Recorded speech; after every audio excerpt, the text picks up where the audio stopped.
بە میوانداری زۆر بەڕێز ئەحمەد سەفا نورەڵڵا بەڕێوەبەری پەیوەندیەکان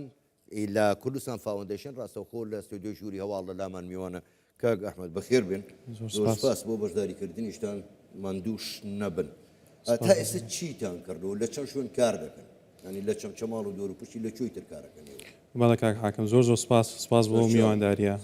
بەداخەوە هەر لە سەرەتای ڕووداوانەی کە دروست بوو ئێمە وەکو کوردستان فاوندیشن و وەکو یەکێک لەو ڕێکخراوانە هەر دەست بەجێ تیمەکانمان گەیشتنە چەمچەماڵ و ناوچەکانی دەوروبەری لەگەڵ لایەنی پەیوەندیدار دەستمان کرد بە هەڵسەنگاندنی بارودۆخەکە بەتایبەت لە حکوومەتی خۆجێیی لەگەڵ JCC لەسەر خەت بووین کە بزانین تا چەند زەرر و زیانەکان زۆرن و دەستمان کرد بە ناردنی هاوکاری فریاگوزاری و مرۆیی وەکو ستافی خۆمان لەوێ بووین لەگەڵ زیاتر لە 6 خۆبەخش و دەستیشمان کرد بە ئێوە تەنها خۆبەخشتان لەگەڵای وەکو کوردستان فاوندیشن یاخو کادیر و ئەندامی خۆشتان هەیە وەکو کادر و وەکو خۆبەخشیش پێکەوە لەوێ دەستمان کرد بە پێشکەشکردنی هاوکاریەکان لە چۆی شەکەن ئێستا حالیان تیمەکانمان وا خەریکن هەر لە چەمچەماڵ لە تەکیە بە تایبەتی لە ناو سنتەری چەمچەماڵ دەستمان کردووە هەر لە دوێنێەوە لە سەرتا ڕووداوەکانیشەوە بە دابشکردنی نەوت و سۆپا بۆ زیاتر لە 500 ماڵ و خێزان لەگەڵ هاوکاری تری فریاگوزاری وەکو باسم کرد تیمەکانمان خەریکن لە پاکردنەوەی ماڵەکان لە گەڕەکەکان هەروە بەردەوامن زۆر باشە کاک ئەحمەد ئێوە ئەوەی کە لە هەواڵەکانیش داهاتبوو ئێوە بڕیارتان داوە قوتابخانەیەک لە ناحیەی تەکیە نۆژەن بکەن و تەنها ئەو قوتابخانەیە کە زیانی زۆری بەرکەوتووە یاخود لە ئامانجتانە قوتابخانەی تریش نۆژەن بکەنەوە بە دیاریکراوی لەو قوتابخانەی چیەکەن بەڵێ کاک حاکەم وەکو جەنابەت باست کرد ئێمە هەر لە سەرەتا زیانەکان زۆر بوون بەداخەوە یەکێک لەو شتانەی کە زیانێکی زۆری بەرکەوت و هەمومان بینیمان ئەو قوتابخانەیە بوو کە قوتابخانەی قەندیلە لە تەکیە کە لەسەر ڕاستپاردەی جەنابی کاکارین مەسرور بەرزانی دەست بەجێ دەستمان کرد بە نۆژەنکردنەوە و چاکردن و لە ئەستۆگرتنی هەموو ئەو پێداویستیانی کە قوتابخانەکە پێویستێتی بۆی دەست بکاتەوە بەدەوام ئەو منداڵانە قوتابخانەکە زیانی بەرنەکەوتوە وەکو بینا زیانی بەرنەکەوتووە زیانی بەرکەوتووە بەڵێ هەموو لە پێداویستەکان کە پێویستی بێ بۆ قوتابخانەیە کە چاک بکرێتەوە وەکو خۆی لێبێتەوە باشتری ژێمە دەست پێەکەین ئینشەڵڵا چەندی پێچێ کاتی خوێندنە ئێستا چەندی پێچێ ینی ئەگەر نەڵێن با بڵێن بە تەقدیری چەند ڕۆژ چەند هەفتە دەتوانن بەخۆی کاک حاکم زیانەکان بە پێ هەڵسەنگاندنی کە کردومانە یعنی ئێمە هەوڵ دەین بە زووترین کات تەواو بێ ئینشەڵڵا هەروە خەریکن تیمەکانمان ئینشەڵڵا زۆری پێ ناچی زوو تەواو بێت کەواتە ینی قوتابخانەکە با بڵێن لە ڕووی بیناوە ئەگەر زەرری پێکوتی ئەوە چاکەن و دوایی دێنە سەر قوتابخانەکە دەبێ خۆ دەزانی ئیتر ڕێحلەیە کتێبە ئەبێ هەموو ئەمانە چاکرێتەوەنی بەخۆی کاک حاکم نەک هەر ڕەحلە و کتێب ڕەنگە حتا پێداویستی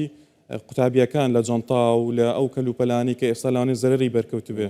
لە ماڵان ئێمە ئەوەش ئینشەڵڵا دابینەکەین لە بچووکترینەوە تا گەورەترین باش بێژگە لە قوتابخانەکە بۆ خۆشت باش دەزانی لەوێ خەڵکێکی زۆر زەرەر و زیانی بەرکەوتووە بۆ خەڵک جگەل لەو قوتابخانەیە بۆ خەڵک چی ترەکەن لە ئێستا وەکوتم وا خەریکین ئەو هاوکاریانە فریاگوزارین و مرۆین لە هەمان کاتە نەوت و سۆپا دابینمان کردووە بۆ ماڵەکان هەروە بەردەوامیشن و بەپێ ئەو هەڵسەنگاندانەی کە ئەکرێت لە لایەنی پەیوەندیدار و تیمەکانی ئێمە ئینشەڵڵا هاوکاری زیاتریش کە پێویست بوو ئامادەین دابینی بکەین باش جگە لە دەستگای خێرخوازی بەرزانی و ئێوە وەکو کوردستان فاوندیشن دەستگای دام و دەستگای تر لەگەڵتان کارەکە چکە زۆر کە زەبینی لێرە حیزبە لایەنە لێرە و لەوێ هەنوە ئەوشکال قسەژەکەن و بەڵام لە ڕۆژی لێ قەومانە لەوێ نین کەسی کەتان لەگەڵایە ڕێکخراوی تر هەیە لەوێ بێژگە لەم دوانە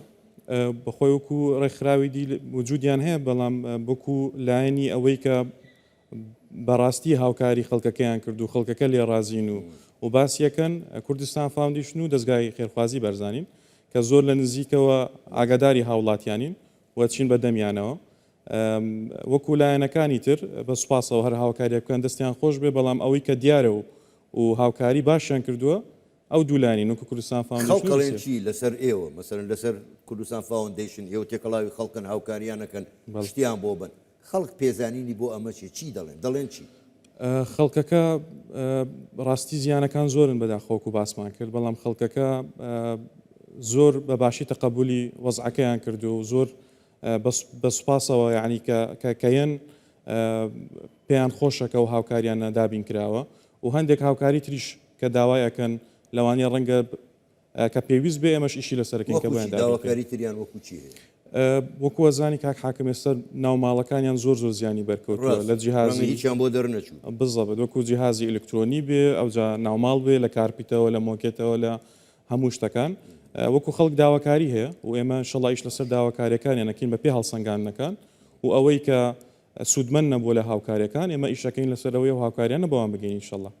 باش کاک ئەحمەد شتێکی تر هەیە بەڕاستی نازەم هیوادارم لەسەر ئەوەش کار بکەن ئێوە هۆکاری ئەم لافاوە ئێوە حتمەن دوایی دەبێت ڕاپۆرتتان نەبێت بیدەن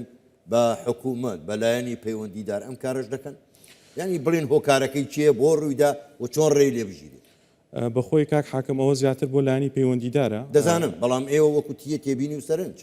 وەکو تێبینی و سەرنج ئێمە زیاتر لە ڕووی هاوکاری مرۆیەکەوە ئەو ئیشەی خۆمان ئەەکەین و ئەگەر لایانی پەیوەندیدار شتێک بە ئێمە بکرێت و لێمان داوا بکەن ئامادەین هەموو هاوکاریەکەم ئەزانم خۆی ئەوە ڕاستە خۆ لەوێن دەیبینن چی ڕوویداوە چۆن ڕوویداوە من مەبەستم ئەوە بوو ڕاستە ئەکیید لە ڕێی تیمەکانمان لە ڕێی هەڵسەنگاندانی کە ئەکرێ هەر تێبینیەک شتێک بکرێمەش دەیدین بەلایانی پەیوەندیدار زۆر باشە کاک ئەحمەد ئێستا ئێوە زیاتر ئەوەی کە من سەرنجمدا لە ناحیە تەکیە زیاتر ئێوە ئیشەکەن وەنیا ینی زیاتر تەرکیزتان لەسەر ئەوێ دەستگای خێرخوازی بارزانانی لە ناو چەمچەماڵە هەر ناحیە تەکیەتان وەرگرتووە یان ئەچن بەرەو شوێنی تریش ئەوەی کە زیانیان بەرکەوتە بێت زۆر گوند وەکو لەیلان و ئەوانش زیانیان بەرکەوتووە ڕاستە بەخۆی زیانەکان زۆرن کاک حاکم وەکو باسمان کرد ئێمە وەکو کوردستان فاوندیشن لە چەمچەماڵ و لە چواردەوری چەمچەماڵ هەمووی لەو ناوچانە دووروبەریش وا هاوکارێکانمانەگەینین بەڵام بە تایبەتر لە ناحەی تەکیە ئەویش بەهۆی ئەوەی کە ئەو زیانانەی کە لەوێ بینیمان ئەو هەڵسەنگاندانی کە تیمەکانمان یەکسەر گەیشتن ئەوێ کردمان بە باشمان زانی کە تەرکیز بخێنە سەر شوێنێک کە پێویستی بە هاوکارێکە بێ ئەکیید لایەنەکانی تریش هەر پێویستێکیان هەبێ لە خزمەتە بێ دەستەکانی خۆش بێ زۆر بەڕێز ئەحمەد سەفا نوورڵا بەڕێوەبەری پەیوەندیەکان لەگەڵ لایەنەکان لە کوردستان فاوندیشن بۆ بەشداریکردنتان لەگەڵمان مەمنون زۆر مەمنون سەرچاو.